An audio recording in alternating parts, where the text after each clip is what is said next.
Assalamualaikum warahmatullahi wabarakatuh. Bapak Ibu yang luar biasa, terima kasih telah hadir di room kita, pertemuan yang ketiga. Pada pertemuan yang lalu kita sudah membahas tentang topik 1 dan topik 2. Hari ini kita masuk ke topik 3, kebinekaan global, yaitu berdamai dengan diri. Damai mulai dari diri sendiri. Pada pertemuan yang kemarin sudah kita jelaskan bahwa kebinekaan global merupakan salah satu elemen dari profil pelajar Pancasila yang kiranya perlu kita tanamkan kepada peserta didik. Nah, apa sih capaian pembelajaran? Setelah mempelajari topik 3 tentang damai mulai dari diri, Bapak Ibu bisa mengharapkan bagaimana cara memahami konsep tentang ragam identitas diri. Perlu kita ketahui bahwa setiap individu memiliki identitas diri. Identitas diri yang ada di individu itu berbeda dengan individu yang lain. Yang kedua, mampu mengembangkan contoh sikap welas asih pada diri sendiri. Jadi bagaimana kita mengucapkan rasa terima kasih,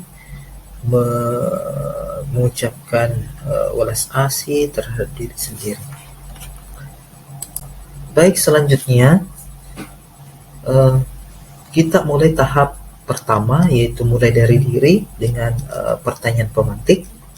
Pertanyaan ini cukup dijawab Bapak Ibu dalam hati, kemudian mencoba merenungkan pertanyaan-pertanyaannya. Yang pertama, pernahkah Bapak Ibu merasa malu, tidak percaya diri terhadap identitas diri Anda, sehingga merasa perlu menyembunyikan identitas tersebut agar tidak diketahui orang lain? Coba renungkan ini. Yang kedua, mengapa muncul perasaan tersebut? Mengapa identitas tersebut perlu disembunyikan? Jadi apa kira-kira yang membuat Bapak Ibu malu dengan identitas yang kita miliki? Yang ketiga, apakah Anda merasa percaya diri menampilkan diri yang seutuhnya tanpa ada perasaan malu atau diperlakukan tidak baik karena identitas Anda? Jadi bisa kita renungkan jawaban pertanyaan ini. Yang kedua, tahap kedua adalah aktivitas. Aktivitas ini adalah kita melakukan dua permainan, yaitu permainan menentukan identitasku dan mari kita bersama-sama melihat identitas kita. Baik Bapak Ibu yang saya hormati, Bapak Ibu bisa berdiri dan bisa mengambil posisi duduk. Nah, jadi ketika Bapak Ibu merasa saya menyebutkan identitas Ibu miliki, Bapak miliki, silahkan berdiri. Kalau tidak sama dengan identitas Ibu, tetap duduk di depan kamera. Nah, pertanyaan pertama saya adalah orang yang memiliki rasa percaya diri ketika berhadapan dengan atasan. Nah, Bapak Ibu yang merasa percaya diri dengan ketika berhadapan atau berbicara dengan atasan, silakan berdiri. Yang merasa minder, tetap duduk. Oke? Nah, yang kedua, silakan kembali ke tempat duduk. Yang kedua, saya adalah orang yang peduli terhadap orang lain walaupun orang itu saya tidak kenal. Silakan berdiri Bapak Ibu. Kalau misalnya nanti saya peduli sama orang yang saya kenal, ya silakan. Dan kalau misalnya kita peduli dengan orang yang walaupun kita tidak kenal, ya silakan. Yang ketiga, saya memiliki rasa disiplin yang tinggi. Oke, silakan berdiri. Yang keempat, saya adalah orang yang paling benci dengan kekerasan. Dan yang kelima, saya orangnya tidak romantis. Nah, ini kadang ini pertanyaan kelima ini adalah pertanyaan sulit kita jawab ya. Oke. Permainan kedua Bapak Ibu, silahkan kembali ke tempatnya.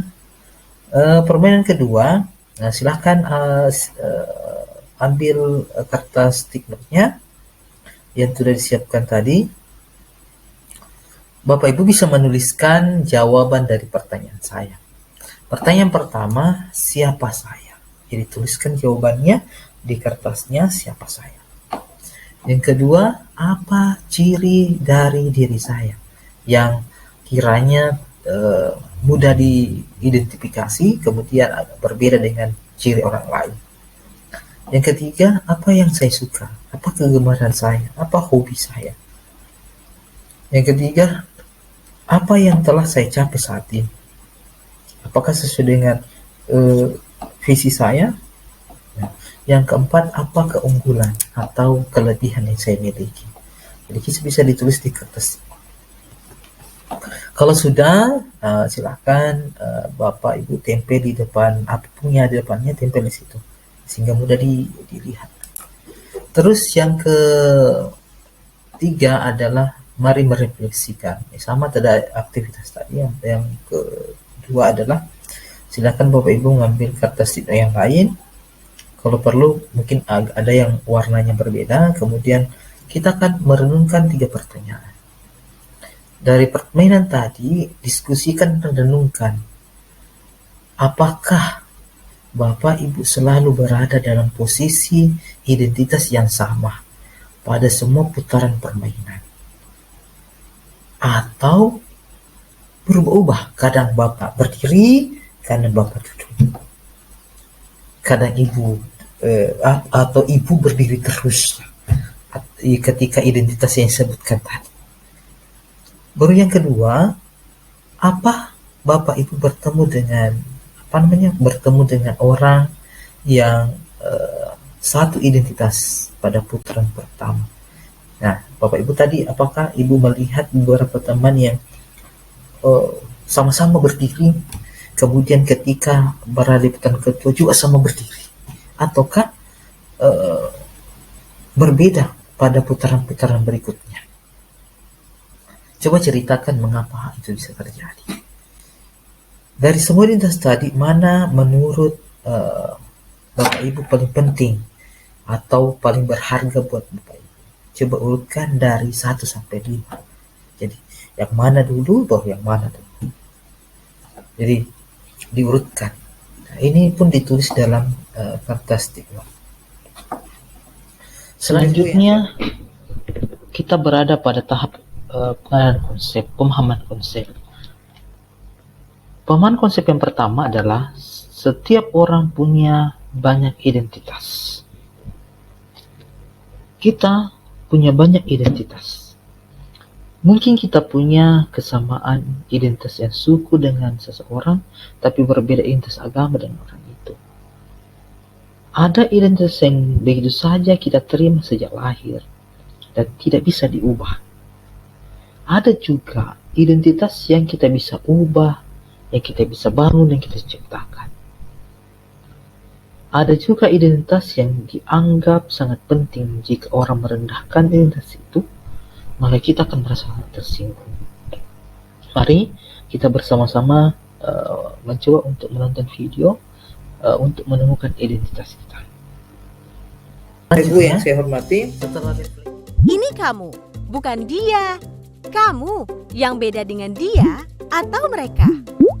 Kamu yang punya nama, tanggal lahir, dan orang tua yang beda dengan orang lain. Sebuah identitas. Kamu baru datang ke kampus, bertemu orang-orang dengan identitas berbeda. Kadang kamu penasaran, membandingkan satu sama lain, lalu mengelompokkan tiap orang. Bagaimana kamu akan melakukannya? Kamu lihat geng kecil yang suka barengan kemana-mana. Rupanya mereka teman sejak SMA. Kamu pun jadi mengelompokkan teman-teman barumu ini berdasarkan asal sekolah. Tapi ada juga yang gak punya teman sekolah. Mereka ngumpul dengan teman sekampung. Kamu lalu perlakukan teman berdasarkan kelompok asal daerah atau suku. Lalu mahasiswa baru dikumpulkan sesuai pilihan fakultas. Kamu mulai berkelompok dengan teman sefakultas dan punya identitas bersama sebagai mahasiswa di fakultas tersebut. Kita lahir dengan identitas seperti suku, agama, warna kulit, dan bertambah lewat pilihan sendiri atau diberikan orang lain, hingga kita punya banyak identitas. Soal mana yang paling penting, beda-beda tiap orang. Ada saja yang terlalu bangga dengan identitasnya, hingga merasa berhak merendahkan yang lain. Ada juga yang terlalu minder, sampai tergoda membela identitasnya secara ekstrim. Beda identitas itu wajar, namun mungkin kita perlu cara pandang yang benar soal identitas. Coba lihat baik-baik, mungkin kita beda dalam satu identitas, tapi sama dalam identitas lain. Bahkan ketika mengelompokkan orang, kita sebenarnya mencari-cari persamaan identitas. Akhirnya kita perlu pahami bahwa beda itu hak asasi. Namun kita juga akan temukan semua orang punya satu identitas yang sama, insan Tuhan.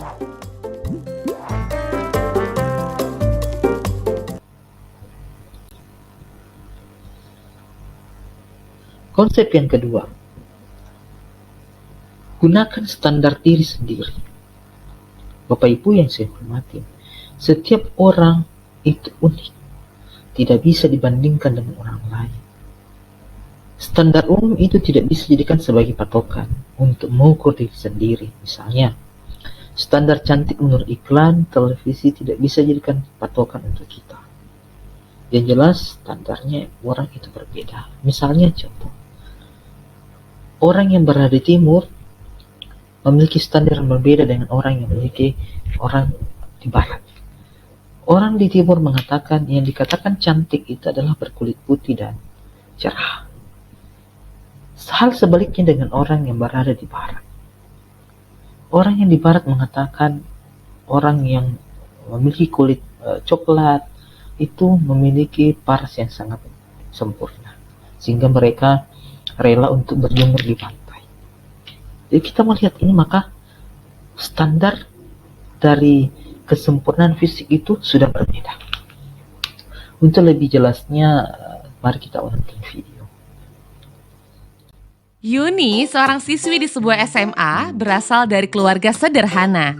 Tapi karena ingin dihormati dan diterima, Yuni mengaku sebagai anak orang kaya.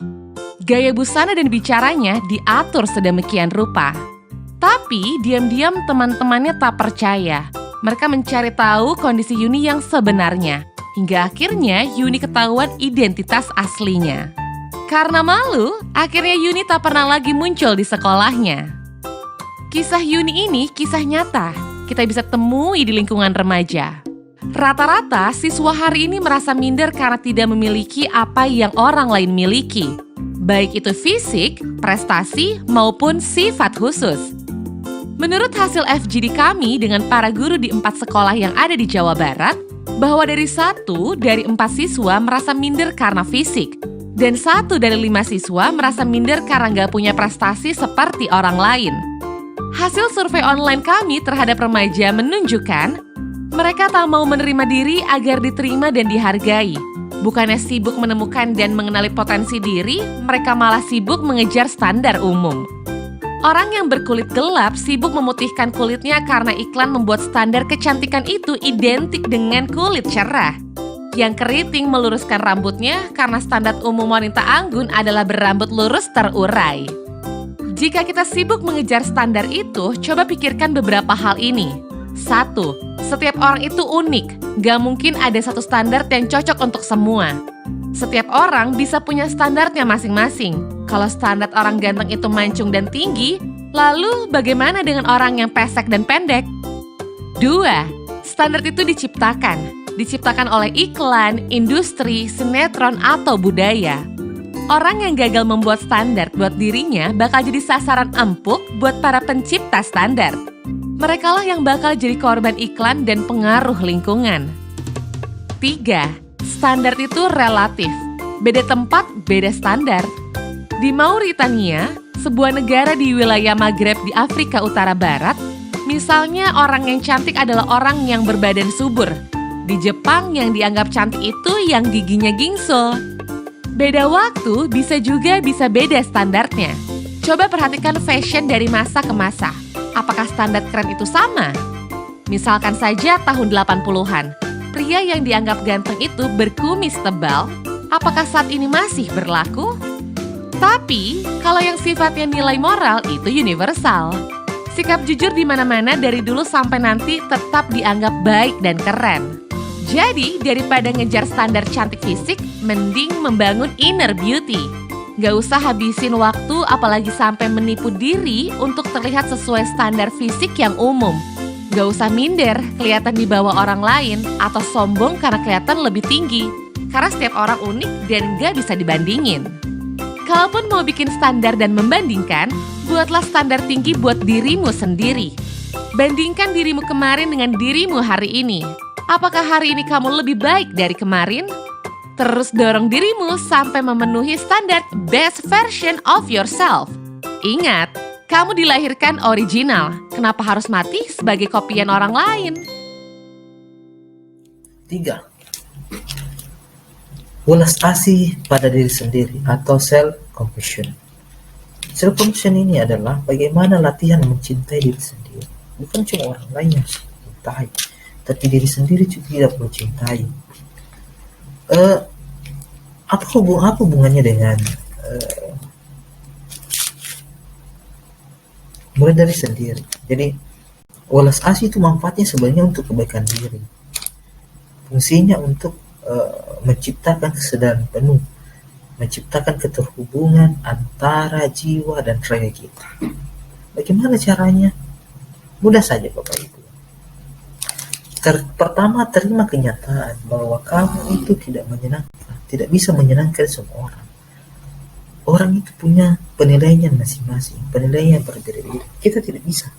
Kita tidak punya kemampuan untuk menyenangkan semua orang. Yang kedua, pamerkan kekurangan. Kekurangan itu tidak bisa disembunyikan. Jangan sembunyikan, tapi jadikan sebagai kekuatan. Yang ketiga, luangkan waktu untuk teman dan keluarga, karena mereka lah yang mampu memuji kita dan mampu menghargai dan memahami kekurangan yang kita miliki. 4. Berhenti membandingkan kesuksesanmu sendiri dengan kesuksesan orang lain, karena patokan keberhasilan itu berbeda-beda. Yang kelima, berolahraga secara teratur dan perluaslah minatmu. Bagaimana cara melakukan ulas asih? Silakan mencoba Bapak Ibu berdiri depan cermin. Ucapkan rasa terima kasih terhadap diri kita. Ucapkan terima kasih terhadap mata kita. Ucapkan terima kasih pada jantung kita yang masih terus berdetak. Ucapkan terima kasih terhadap kaki dan tangan kita yang masih kuat untuk bekerja. Jangan takut untuk atau jangan malu untuk mengucapkan rasa terima kasih. Sekarang ke bagian aplikasi. Mari kita melakukan tindakan-tindakan konkret. Nah, Bapak Ibu coba ucapkan terima kasih dan berhargaan terhadap diri kita. Boleh menggunakan stick note.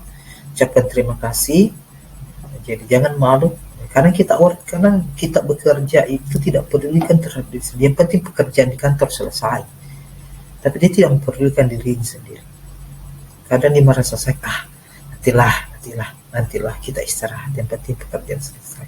Tidak seperti itu. Tapi bagaimana kita berusaha untuk memperhatikan kondisi tubuh kita. Nah, sekarang ucapkan terima kasih terhadap diri kita.